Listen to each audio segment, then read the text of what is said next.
बे समाव बिटिआरनि गासैबो रायजो राजा आरो आसाम नाङैनो जों इउपिपिएल दोलोनिफ्राय जि 21 तारिखआव जानो गोनां जि जोंनि मेगा कार रेली इउनिटी आरो पिस शान्ति आरो माने समउन्नयन बेखौ लानानै 1000निबो बारा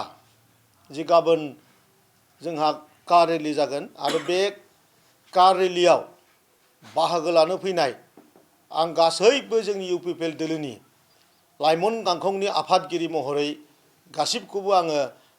गोजोननाय बावहरदों। मानो होनबा बे समाव जों उदालगुरियाव चिरां क'क्राझार आरो बाक्सानि गोबां माने इउपिपिएलनि मोजां मोनग्रा रायजो राजाफ्रा सफैनानै दङ। आङो नैबे प्रेस मिडियानि दारै जाहाथे गाबोननि रेलीयाव जोंनि जि माने हानजा सुरगायारि जि रायजो राजाफोर दङ बा जोंनि लाइमोन गांखंनि जि दैदेनगिरिफोर दङ मोनसे डिसिप्लिन बिराद माने मोनसे माने गावखौनो खाबथाबना लानानै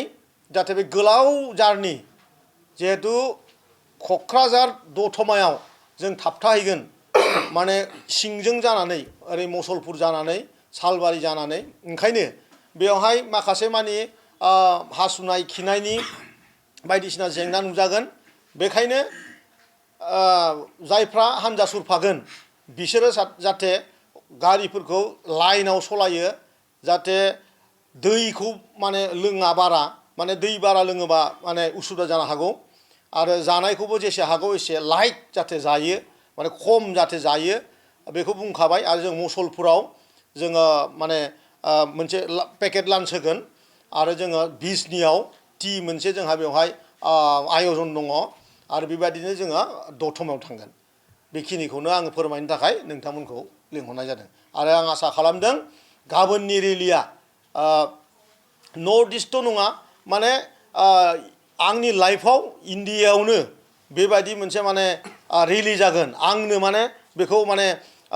हारसिंनो माने जोंनि दोलोखौ लाफानानै रायलायनाय समाव जों बेखौ हमदांनो हादों बे बयनिसायबो देरसिन जागोन होननानै जों आसा खालामदों।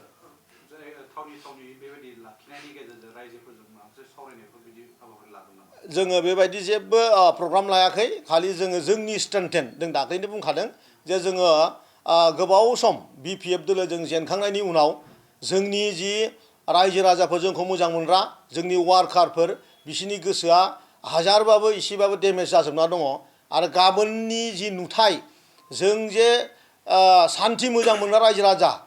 जों दे मानगोनां प्रमद बर'खौ ओरैबायदि मोजां मोनो रायजो राजाया बेखायनो जोंनि रेलीया पार्टिया आयजन खालामदोंबाबो अनसुंथाया गावबा गावनि थावा जोंना गावबा गावनि होनानै फैनाय रायजो राजा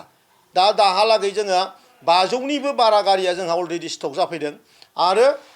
गाबोन फुंसिमहालागै 8टायालागै आङो बेखौ 100% बुंनो हायो 1000निबो गारि बारा माने 1200-1300 गारि ओरैहाय जोंहा बे रेलीया जागोन। जों रायजोजों मोगा मोगि दा जाथ'वा खारन गोलाव रेली नालाय उसुबिदा जागोन ओंखायनो जों बे प्रग्रामखौ लायाखै आरोखि। जोङो उदालगुरि नैबे नलबारि जि जोंनि गेलेग्रा फोथार बेनिफ्रायनो जोङो मानगोनां आफा उपेन्द्रखौ जों बेवहाय बिबार बावनानै आरो मानगोनां जोंनि प्रमद बर' सारा फैनानै आरो जोंनि एमपि माखासेया फैनानै आरो एमएलए बिथांमोनखौबो जों लिंहरदों बिथांमोनहा बेवहाय जोंखौ माने फ्लेग अफ खालामगोन आरोखि।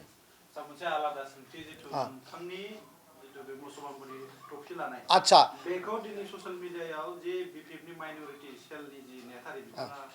हारिखौ लाजिफोनांदों माने दा बिपिएफआ आंनि टपिकखौनो गिखादों आंनि टपिकखौनो दा गिखानानै दङ नैबे गिनायखायनो बिथांमोना गोबांबार बाब्राब खोथा बुंगासिनो दङ। आं दा जों लाइमोन गांखंआ गोदान मोनसे माने मोनसे जोङो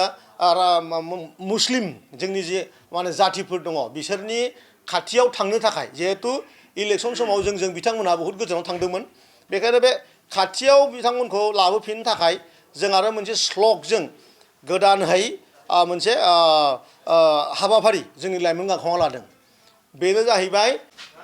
नैबे जोंनि मेगा कार रेलीनि उनाव जोंनि लाइमोन गांखंआ 25 खालारनिफ्राय सोलिनाय बे दाननि 25 खालार दाननिफ्राय चलो বিটিসি পাল্টাই সাসা সাসির বাড়ি যায় চলো বিটিসি পাল্টাই সাসা সাসির বাড়ি যায় আমি এটা স্লোगान मोनसे स्लोगानजों जोङो बे बाराव जोंनि जि माने मुसलमान भाइफोर दङ जि माने सासिमोन दङ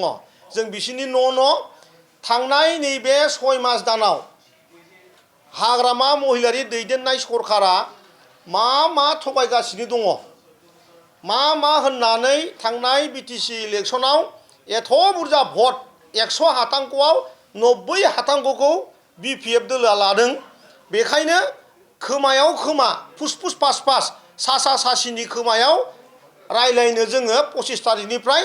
लाइमोन गांखं सेन्ट्रेल इउपिपिएलआ बे दायित्वखौ बा बे हाबाफारिखौ लादों।